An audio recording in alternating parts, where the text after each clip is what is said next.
de la presse sénégalaise ce soir. Effectivement, et puis on va demander au président de l'Association nationale de la presse sportive, qui mieux que Abdoulaye Thiam, pour répondre à cette question. Merci Chérif Cheikh Ahmed Tidiane Diop. Alors on enchaîne avec Lionel Messi, donc 6e ballon d'or. Abdoulaye Thiam, est-ce que c'est un scandale? Que Messi remporte le 6e ballon d'or, ce n'est pas un scandale. Il faut quand même lui reconnaître son mérite. Je crois qu'il fait partie des meilleurs joueurs au monde. Sinon, j'allais même dire que c'est le meilleur joueur au monde aujourd'hui. Il est stratosphérique. Ce n'est pas de l'adoration. Ce sont ses performances pour cette année 2019. Il a quand même joué 57 matchs. Il a inscrit 55 buts. Il est le meilleur buteur de la Champions League. Il est le meilleur buteur européen, soulier d'or. Il est le vainqueur de la Liga. Mais moi, ce que je considère comme un scandale, c'est le fait que Sadio Mané ne soit même pas sur le podium. Ça, très franchement, j'ai du mal à le comprendre. Alors, c'est du racisme, comme l'a dit Iboukan dans l'élément du JT qu'on a suivi? Non, je ne dirais pas que c'est du racisme, parce que depuis qu'on a internationalisé le Ballon d'Or en 1995, il y a eu des 11 joueurs africains. Qui a gagné, c'est Georges Weah, d'ailleurs c'est le seul. Mais quand même, il y a eu d'autres joueurs brésiliens, mais qui sont des noirs. Ronaldo a gagné, c'est un noir. Ronaldinho a gagné, c'est un noir. Rivaldo a gagné, c'est un noir. Donc, ce n'est pas une question de couleur de la peau, à mon avis. Et pourquoi ces deux absents, les défenseurs et les joueurs africains? Pourquoi, bon, pour les défenseurs, pourquoi il y a cette obsession-là du joueur offensif? Oui, c'est la question qui revient de plus en plus, parce que quand même quand on parle de football, ce qui fait le charme du football, c'est celui qui marque, mais ce n'est pas celui qui empêche les buts de rentrer. D'ailleurs, si vous regardez très bien depuis 1956 jusqu'à maintenant, il n'y a eu que 2 à 3 défenseurs qui ont eu à remporter le Ballon d'Or. Il s'agit de Beckenbauer, il y a eu Mathias Sammer en 1996 et de Cannavaro en 2006, ce qui avait fait couler aussi beaucoup d'encre et de salive, vous vous souvenez très bien, en 2006. Mais si vous regardez quand même les critères de cette année-ci, c'est là que je voudrais mettre justement les critères, Abdoulaye. Ça me pose un véritable problème, parce qu'il parle de premier critère, ce sont les performances individuelles et collectives, c'est-à-dire donc les performances de l'année. Deuxième critère, il parle de la classe du joueur, c'est-à-dire son talent, et ainsi de suite. Et ils y mettent fair play. Troisième critère, carrière du joueur, pour une récompense annuelle. Ça me pose problème à ce niveau-là. Maintenant, si l'on revient sur le deuxième critère, on parle de talent et de fair play. Sur le talent, Sadio Mané en a, Messi en a. Sur les performances individuelles, pour l'année, je crois que Sadio Mané quand même est d'un cran supérieur pour cette année-ci à Lionel Messi. Pourquoi? Parce que depuis 2014, c'est la première fois que quelqu'un qui remporte la Ligue des Champions ne monte pas sur la plus haute marche du podium. Depuis 2014. Depuis Ronaldo jusqu'à présent, chaque fois qu'il y a eu un Ballon d'Or, le vainqueur, son équipe a eu à remporter la Ligue des Champions. La Ligue des Champions qu'on considère comme la compétition effectivement, la plus prestigieuse après la Coupe du Monde. Après la Coupe du Monde, bien sûr.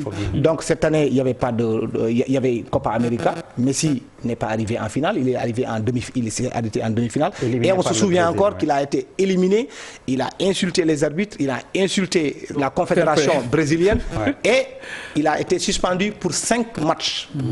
Une amende de $50 000. Donc quand vous parlez de fair play, je ne vois pas. Aujourd'hui, il est difficile de voir un journaliste africain ou bien mondial qui vous dira Sadio Mané, ce n'est pas un joueur discipliné, ce n'est pas un joueur qui respecte les règles de fair play. Ça me pose problème. Je n'ai pas dit qu'il devrait gagner le Ballon d'Or, mais qu'il ne se trouve pas sur le podium. Et à sa place, que ce soit Van Dijk, ça me pose problème parce qu'il est dans la même équipe que Van Dijk. Mais justement, ça me pose véritablement problème. Est-ce que Liverpool n'a pas eu aussi cet handicap des voix dispersées parce qu'ils avaient plusieurs joueurs dans le top 10? Oui, parce que si vous regardez très bien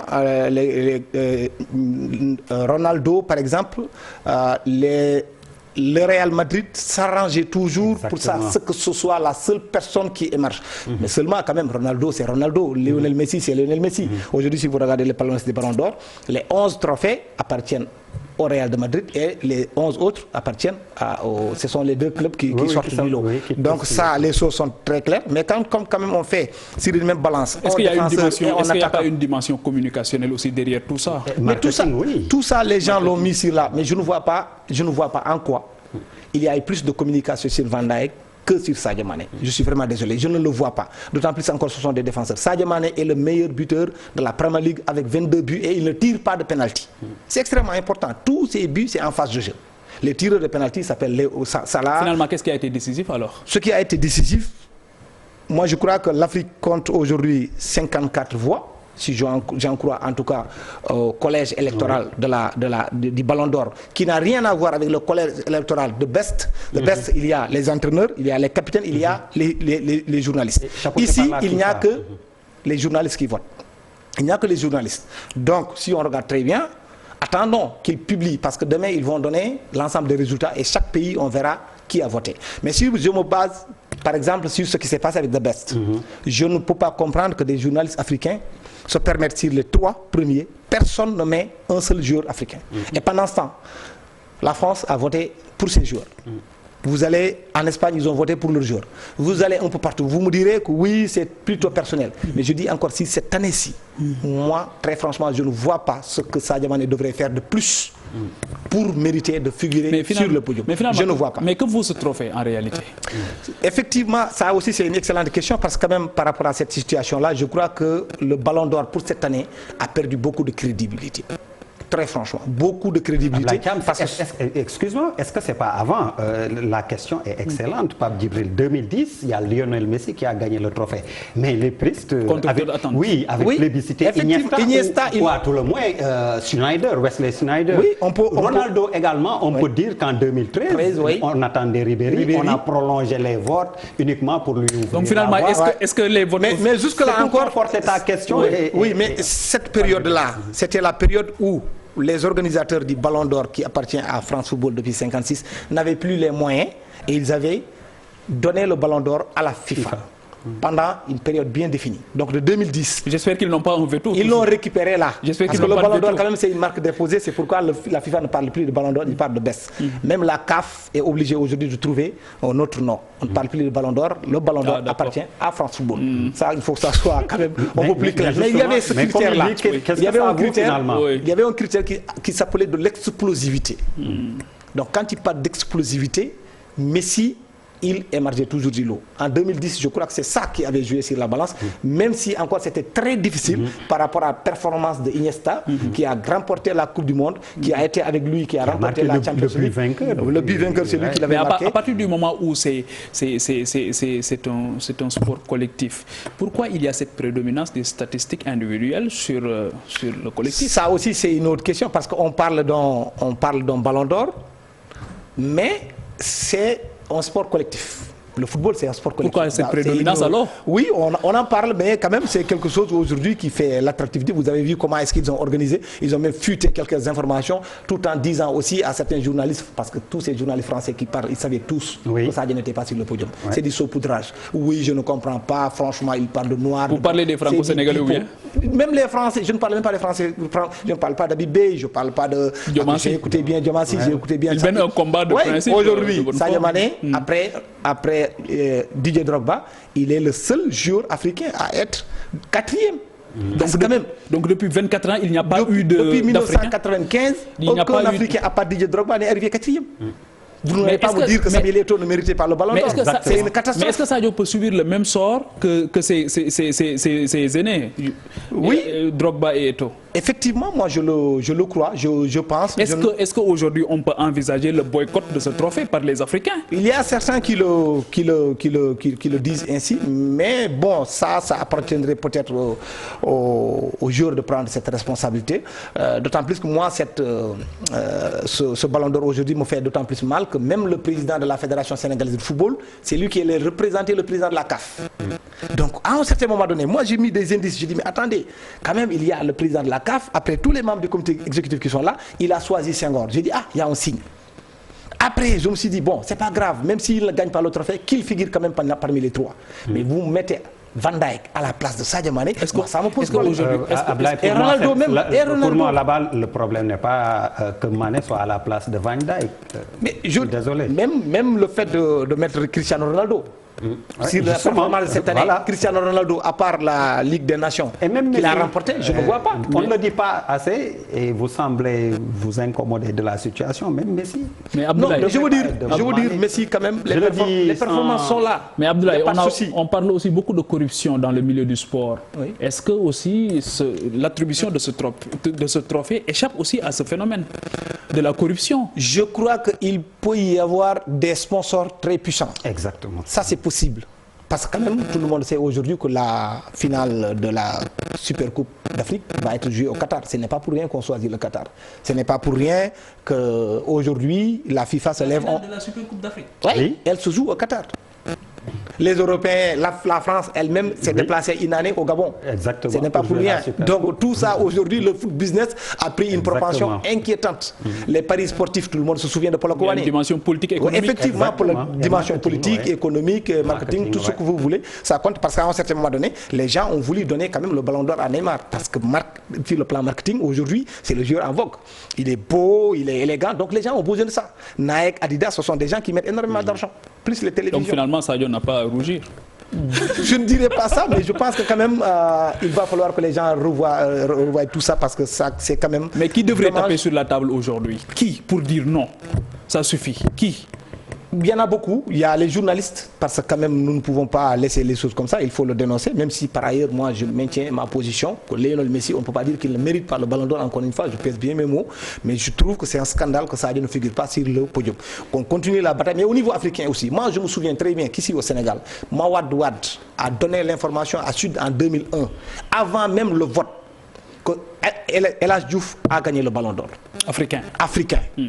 Qu'est-ce que les Camerounais, avant vote, qu'est-ce que les Camerounais n'ont pas fait? Tout. Mais pourtant, finalement, ils ont confirmé. En 2002, El Hadj Diouf a encore remporté le ballon d'or. Donc, on a besoin aussi d'avoir de très grands dirigeants qui sont hyper puissants, au plus haut sommet, de là où il y a les Alors, instances de décision. quelques informations concernant la cérémonie qui se déroule à Paris, le Ballon d'Or. Donc, Lionel Messi sacré pour la 6e fois. Sadio Mané et Mohamed Salah n'ont pas fait le déplacement. C'est parce qu'ils ont un match à jouer. Ronaldo, qui aussi vient d'être élu meilleur joueur du championnat italien, n'est pas venu. Mais bon, est-ce que ce n'est pas un boycott, surtout pour Ronaldo qui ne dit pas son nom? D'ailleurs, Messi aussi, une année où il n'a pas été sacré, n'a pas fait le déplacement. Pas sur la crédibilité. L'année dernière, ça a ressemblé beaucoup à un boycott. Mais quand même, je dois préciser que la CAF, même si vous boycottez, si vous gagnez, on vous donne le ballon d'or. Alors que la FIFA plutôt ou le France Football. Et chez nous, en Afrique, en 2008, il y a un joueur qui a gagné déjà le trophée. Son nom était gravé sur le trophée, Didier Drogba. Il ne s'est pas déplacé entre Accra pour aller à Lomé. On a pris son propre ballon d'or, on l'a donné à Frédéric Kanouté.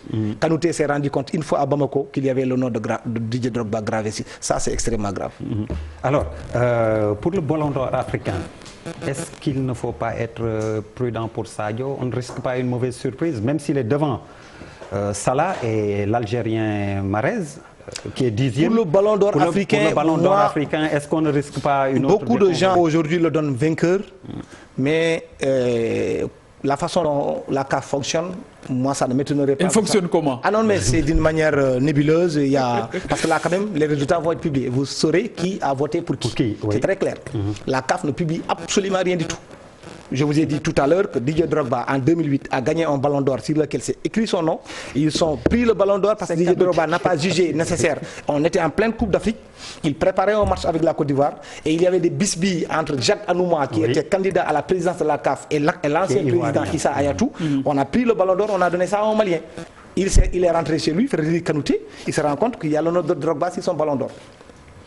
J'ose espérer qu'on ne va pas se retrouver dans cette situation. Je le dis tout simplement parce que j'ai constaté aujourd'hui qu'il y a un certain nombre de lobbies qui sont en train de se préparer pour que Riyad Mahrez monte sur la plus haute marche du podium. Quels sont ces lobbies? Ils sont nombreux au niveau africain, au niveau de l'Afrique septentrionale. Quel est l'intérêt aujourd'hui de consacrer Mahrez à la place de Sadio Mané? Eh bien parce que tout simplement il est champion d'Angleterre, ça c'est un. Deuxièmement, il est champion d'Afrique. Il y a une année de Coupe d'Afrique, même si la CAF ne semble pas valoriser la compétition majeure de son... Parce que je rappelle quand même qu'il y a eu 3 cas de figure. En 2015, la Côte d'Ivoire a remporté la Coupe d'Afrique. Yaya Touré était désigné meilleur joueur. Ils ont pris le ballon d'or, ils l'ont donné à Pierre-Emerick Aubameyang. En 2008, ils ont pris le ballon d'or alors que c'était Abou Treika peut-être qui le méritait. Ils ont pris le ballon d'or, ils ont donné ça à vous voulez dire qu'au-delà des critères sportifs, aujourd'hui, les dirigeants sénégalais ou bien du football africain devraient se battre aussi sur d'autres... Mais oui, moi je suis convaincu que ça aussi, on en a besoin. On a besoin effectivement d'être dans les instances de décision et ne pas seulement être dans les instances de décision là pour faire de la figuration, mais il faut aussi disposer de la voix qui porte. Et je me souviens très bien, avec le regretté Mawad Ouad, c'était une voix qui portait. Alors, vous, au niveau de l'ANPS, vous allez procéder à la remise des trophées. Peut-être maigre lot de consolation, tu vas me dire. Oui, Abdoulaye, Sadio Mané, pour la 6e année d'affilée, il a remporté son trophée. Un cachet particulier pour Sadio Mané peut-être. On l'a déjà fait, bon, il nous a accueillis pour vous dire à quel point ce jeune-là est discipliné, humble, et nonobstant tout ça aussi, la FIFA en a besoin. Ce que Sadio Mané fait aujourd'hui, la FIFA garde un œil très attentif par rapport à ça. MPS, quels sont les critères qui sont déterminants? Parce qu'aujourd'hui aussi, c'est vrai que le sport occupe de façon exponentielle les médias, mais aujourd'hui sur les autres sports tels que les sports individuels, il y a des Sénégalais qui accomplissent des choses, de très bonnes choses. Oui. Pourquoi Sadio Mané justement pour la 6e fois? Non, vous n'avez pas peut-être compris, parce qu'il y a un trophée qui est décerné juste pour les joueurs évoluant dans les championnats européens, mais par exemple le trophée majeur, le trophée El Hadj Amadou Diaba, est décerné à Mbagnick Ndiaye, qui est un judoka, qui est champion d'Afrique, qui est vainqueur de la médaille d'or aux Jeux africains à Rabat. Donc il y a aussi la lutte, il y a le football local pour les footballeurs qui évoluent ailleurs. Donc on a 5 trophées majeurs, on fait en sorte quand même de créer une sorte d'émulation. Au début d'ailleurs, il y avait le football local plus les étrangers qu'on mettait dans le même sac. Après on s'est rendu compte que si on continue de procéder ainsi, ceux qui évoluent au niveau national n'auront aucune chance. Et on l'a séparé les choses. Donc alors, en tant qu'ANPS aussi, qu'est-ce que vous allez faire par rapport à ces votes? Je reviens. Le vote, la NPS ne vote. J'insiste, c'est pour dire un peu, comme tu l'as expliqué, je te tutoie, tu es mon goro en plus. Non, c'est pour dire, l'Amérique vote en général Messi, on l'a vu. L'Europe, l'Asie se partage entre Messi et Ronaldo. Et nous, Afrique, nous votons pour qui? Finalement, vous, ANPS, est-ce qu'il n'est pas possible d'essayer de sensibiliser, je ne vais pas dire conscientiser, mais de sensibiliser les confrères? J'ose espérer que les journalistes africains ont compris l'importance du tollé que ça a soulevé quand ils se sont rendus compte que les Africains ne votaient pas pour les Africains. Je l'ose espérer. Même des Sénégalais, pas parce que hein. vous êtes Malien, mais oui. Cette année-ci, j'espère bien, parce que c'est Ali Goloko qui vote, l'ANPS ne vote pas. L'ANPS ne vote pas. Moi, j'aurais bien aimé que dans les critères, que ce soit les justement, comment la désignation je ne sais pas, je n'ai aucune information là-dessus. Je ne sais même pas comment est-ce que les personnes sont choisies. Je sais que ce sont des journalistes sportifs qui choisissent dans chaque pays. Mais honnêtement, je n'en sais absolument rien du tout. Absolument rien. On n'est contacté ni de près. Lui, personnellement, il nous avait demandé, il avait dit qu'il va nous soumettre son vote pour qu'on apprécie. Nous avions donné un accord de principe, mais en fin de compte, il ne l'a pas fait. Pourquoi? Je ne sais pas. Merci Pape Djibril, merci au président de l'ANPS, Abdoulaye Thiam. Merci à vous de nous avoir suivis. Rendez-vous demain, Inch'Allah, sur cette antenne. Merci.